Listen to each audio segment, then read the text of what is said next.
This isn't a typical Oz or Kansas post today. Instead, I'm going to read a Facebook post that I deleted. That's the best way to win a war on Facebook, is simply to delete your post. But actually, it was in response to a friend who she said, here's an idea. It's novel. Instead of saying how much you dislike a particular candidate, start discussions on some things your candidates of choice are worthy of supporting.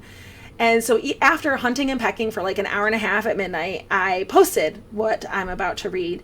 And then I went back and I read that and I'm like, oh, that's not what she was looking for. So instead, I used the messenger and I sent my original response to her.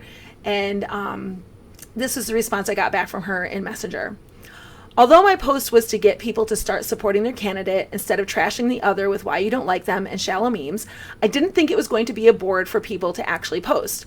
However, I wish you would post this or allow me to copy and paste. Thank you. So before I read the response, the reply I had posted last night, there's a few things you should know. One, I have been teaching political science and cultural history for decades. I've been a registered voter as NPA, no party affiliation, for decades. And because she asked about the candidates, I think it's important to note that the American experience has been different than the European democratic experience, in that our political parties are so diverse. We've often had to look to candidates to determine whether or not we wanted to vote for them. It was based on their personal character, their personal positions, and not so much on their party's platform. However, we've seen a digression away from that. I mean, probably starting before 2016, but definitely during the presidential elections in 2016, people are looking at the candidates that were chosen to head up the two national parties, and they're thinking, we can't vote for the person, we need to vote for the platform. And even this year, people are saying, look at their platforms. However, I don't believe looking at a platform is sufficient in determining how someone would govern, especially because, again, the parties are diverse, and the candidates might not be people we like personally, or support their personal behavior or their personal past. But what we can do is we can look to the past and what has been done in policy and practice by the candidates and or the candidates' party. So that's where this is coming from, and that's so just bear. I'm reading. That's the other thing. I'm reading. This was supposed to be a Facebook post. It's not a comprehensive explanation of each point. It's just really bullet points of what I was thinking and feeling last night when I came across my friend's post. So here we go. It is true that we can no longer look to personal character to make public choices like voting, but unfortunately, the best I can do is look at what has been done to make a judgment call on policy. So, while the Obama administration holdovers in the bureaucracy laid obstacle after obstacle in Trump's path, the Russia probe, investigating personnel with intent to entrap and bringing ridiculous allegations against them, and while the opposition party in the House distracted the country with an unjustified impeachment process, Trump still managed to win the war against ISIS, kill Soleimani, withdraw from the Iran deal, contain Iran's extremism, move Israel's capital to Jerusalem, and broker the Abraham Accords. He also got tough with China, brought jobs back from overseas, and de-escalated relations with North Korea. No one talks about foreign policy, but we should. And there's more I could mention, but most Americans would not even be aware of what I was talking about. Foreign policy is, however, directly linked to national security. Do we not care about that anymore?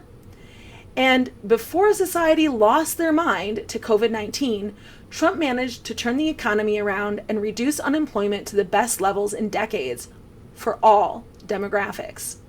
I want him to have the opportunity to do that again after the destruction to the economy we saw in 2020. I do not belong to a political party, but there was once a good reason to vote Democrat, especially at the local level. That was the party that would fight for resources to be brought into the community, funding police and fire departments and developing their community through locally owned businesses and the arts, and supporting community culture and infrastructure. 2020 has demonstrated the Democrats' abandonment of this vision, as Democrat-run cities have systematically allowed their communities to be destroyed, not developed. They have abandoned small local business and have abandoned their police and fire departments. And yes, they have turned fundamental liberty into a partisan issue. There were once agreed upon values among Americans regardless of political party.